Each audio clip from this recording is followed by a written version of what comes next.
Good afternoon, ma'am. I am Cleah Igbuhay from L.BSBA MK2A. So, today I will tackle the different questions. So, first is the three branches of good governance. So, first is the legislative branch. It is composed of the Senate and the House of Representatives, which make up the Congress. The Senate has 24 senators who are elected by the entire voting population, while the House of Representatives has around 250 members who are elected by legislative districts of their respective cities, provinces, and municipalities. The House of Representatives is also composed of representatives elected through a party list.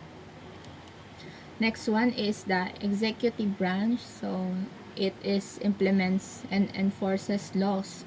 So this branch is composed of the president, the vice president, the cabinet executive departments such as education, transportation, agriculture, and etc. Independent agencies, boards, commissions, and committees. So in this branch, the President is the leader of the national government and the Chief of Staff of the Armed Forces of the Philippines. The President appoints his cabinet members upon confirmation of the Commission appointments. And the last one is the judicial branch. So it is headed by the Supreme Court. The Supreme Court is led by the Chief Justice as its head and 14 associate justices who are appointed by the President based on the recommendation of the Judicial and the Bar Council.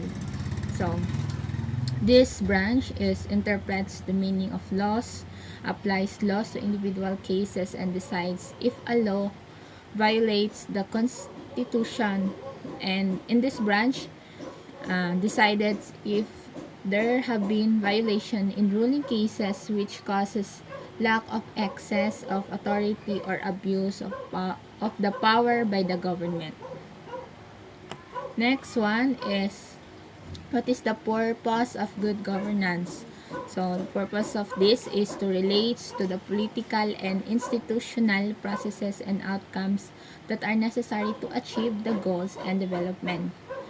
The true test of good governance is the degree to which it delivers on the promises of human rights, civil, cultural, economic, political, and social rights. And the third one is what is the eight elements?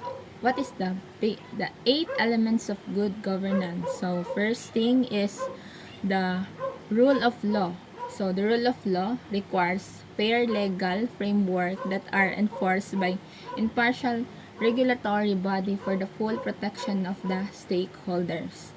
And second, the transparency means the information should be provided in easily understandable forms and media, that it should be freely available and directly accessibly to those who will be affected by governance, policies, and practices, as well as the outcomes resulting therefrom, and any decisions taken in their enforcement are in compliances with established rules and regulations.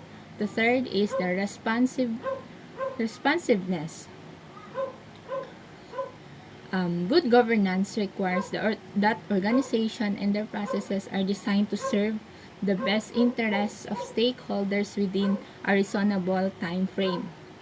And the fourth is the consensus-oriented. So, good governance requires consultation to understand the different interests of stakeholders in order to reach a broad consensus of what is the best interest of the entire stakeholder group and how this can be achieved in a sustainable and prudent manner.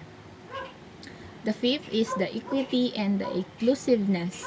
The organization that provides the opportunity for its stakeholders to maintain, enhance, or generally improve their well-being provides the most compelling message regarding its reason for existence and value to society. The sixth is the effectiveness and efficiency. Good governance means that the processes of implemented by the organization to produce favorable results meets the needs of the stakeholders while making the best use of resource, human, technology, financial, natural, and environmental value to the society. And the next one is the accountability. So it is the key tenet of good governance. Who is accountable for what should be documented in policy statements? In general, an organization is accountable to those who will be affected in its decision and actions as well as the applicable rule of the law. And the last one is the participation. Participation by the both men and women, either directly or through legitimate representatives. It is the key cornerstone of good governance. Participation needs to be informed and organized, including freedom of expression and assiduous concern for the best interests of the organization and the society as general. And the last question is, as a student, how can I contribute in upholding good governance in our country? So for me, maybe I can contribute as a student in simply um, to be a good student and to be a good um,